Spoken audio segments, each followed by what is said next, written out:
Fala, estudante, tudo bem com você? Eu sou o Gabriel e continuando a nossa série de circuitos, né, de eletroddinâmica, o objetivo desse vídeo é conseguir resolver esse circuito aqui. Eu observando esse circuito, eu tenho que definir se as minhas associações de resistores elas estão em série ou em paralelo. Mas observando aqui, eu ainda não possuo elementos para definir se estão em série ou em paralelo. Então, vamos observar novamente esses dois circuitos aqui e tentar entender o porquê dele estar em série ou em paralelo.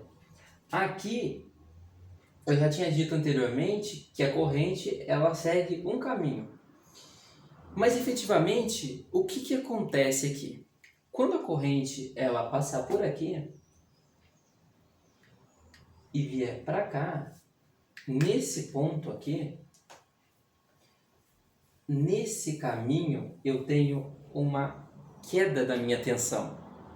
Aqui eu tinha uma tensão inicial, ele vem, passa por aqui e nesse ponto a tensão ela é menor do que aqui. Então se esse ponto for A e aqui B, eu vou chamar aqui de C.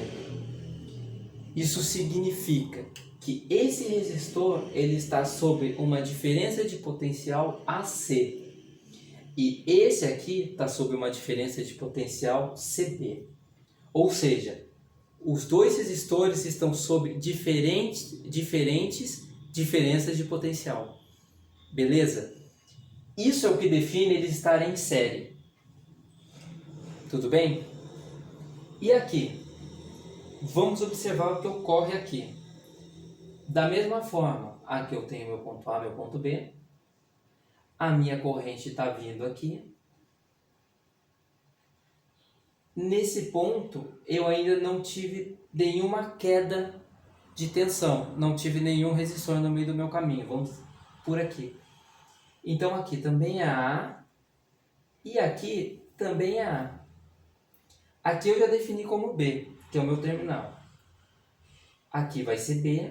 Não passei por nenhum resistor. Aqui também é B. Isso significa o quê? Que as minhas duas resistências estão sob a mesma diferença de potencial, estão sob a mesma tensão, AB. Isso é o que define elas estar em paralelo. Ou seja, estar sob a mesma resistores sob a mesma diferença de potencial estão em série. Resistores em diferentes diferenças de potencial estão em paralelo. Então é importante que você consiga definir os pontos do seu circuito para poder saber se estão em série ou em paralelo. E agora, com esses elementos em mão, eu vou resolver esse circuito aqui. Eu vou reescrevê-lo aqui para ficar maior, para a gente poder observar melhor. Bom, reescrito o circuito aqui, eu até liguei ele para ficar mais fácil a um terminal, né? Que aqui é o positivo e aqui é o negativo. E vamos analisar o que está acontecendo com base naquilo que a gente acabou de ver. Eu vou chamar aqui de A e aqui de B, como de costume. Vindo por aqui, não encontro nenhuma resistência. Faltou desenhar os fios, né? Então, deixa eu desenhar um fio aqui que eu esqueci desses fios. O circuito ficou meio capenga. Bom, ficou mais ou menos, mas é o que tem para hoje. Vindo por aqui, eu não encontro nenhuma resistência. Então aqui também é A. Se a corrente vier por aqui, já tem uma resistência. Então não vou mexer aqui. Aqui é a mesma coisa. Mas por aqui, não encontro nenhuma resistência. Então eu sei que aqui também tem potencial A. Agora a corrente ela vai vir para cá ou para cá.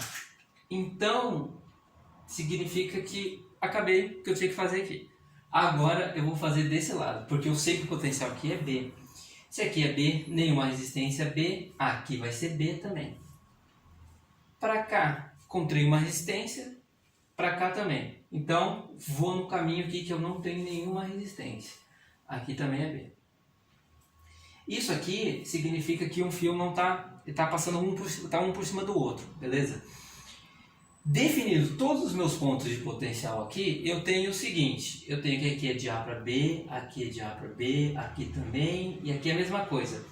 Isso significa que todas as minhas resistências estão sob a mesma diferença de potencial. E quando elas estão sob a mesma diferença de potencial, isso significa que elas estão em paralelo. Então, todas as minhas resistências estão em paralelo.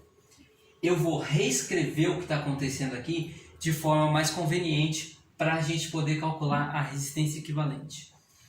Então, aqui eu tenho ponto A e aqui B. E eu posso reescrever da seguinte forma. Aqui eu vou ter a minha primeira. Aqui a segunda. Porque dessa forma fica mais fácil de observar que elas estão em paralelo. O desenho está mais ou menos, mas fica mais fácil de observar que elas estão em paralelo. E para calcular a resistência equivalente quando elas estão em paralelo, eu posso fazer de algumas formas diferentes.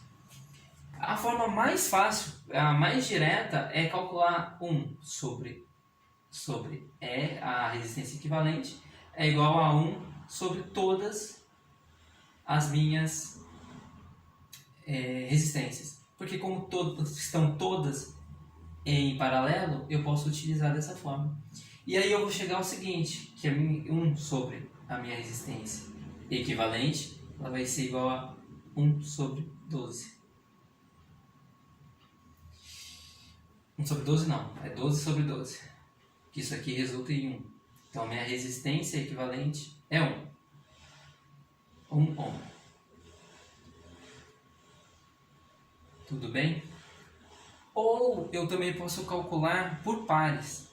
Eu posso calcular aqui primeiro, e depois calcular aqui, e aí o resultado delas calcular também. Porque dessa forma eu posso utilizar o produto pela soma, que é uma outra forma de calcular. Tudo bem? Então, tenta resolver sozinho esse exercício para ver se você conseguiu absorver, aprender a resolver o circuito. E é isso. Se inscreve no canal e bons estudos!